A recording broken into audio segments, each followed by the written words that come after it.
What's up guys, typing swiping nga pala.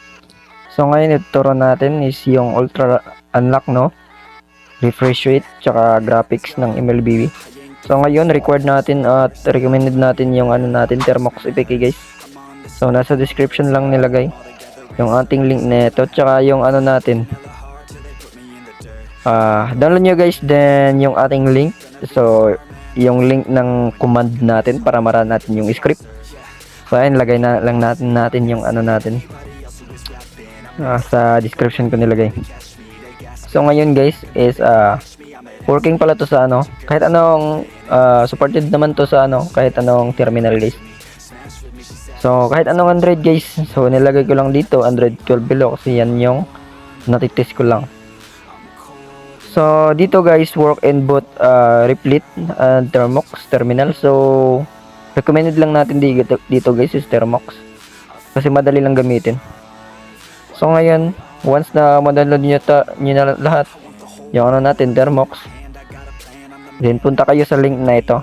Okay, yan yung mga command natin guys. Ito nakita nyo, ito lahat yan yung mga command natin. So una, isa-isahin natin talaga to guys. Una, i-copy natin yung unang command. Then, punta kayo sa Thermox natin. Then, dito, ilagay natin guys. Okay. So, cut ko na lang hanggang matapos yan guys. So, dito, okay, ayusin lang natin to guys. Ito, ano lang. Palitan niyo lang tong V dito. Ito, palitan niyo lang tong V ng C. Okay, malaking C para mag-run yung command.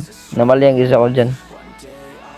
Okay, so ayan, cut nyo muna natin. Okay, nakapunta na tayo dito guys.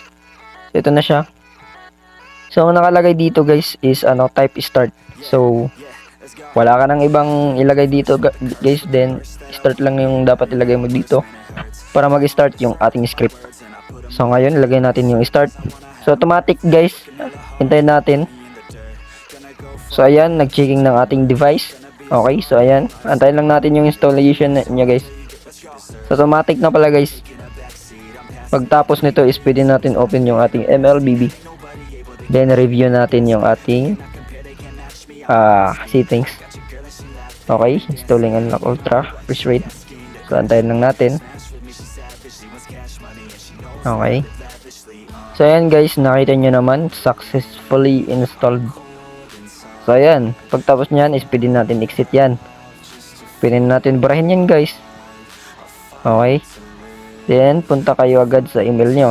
Then review natin. So ito siya guys, yung result nya is working talaga siya guys. So kahit anong version ng Android nyo guys, pwede. So ayan lang muna guys yung tutorial natin.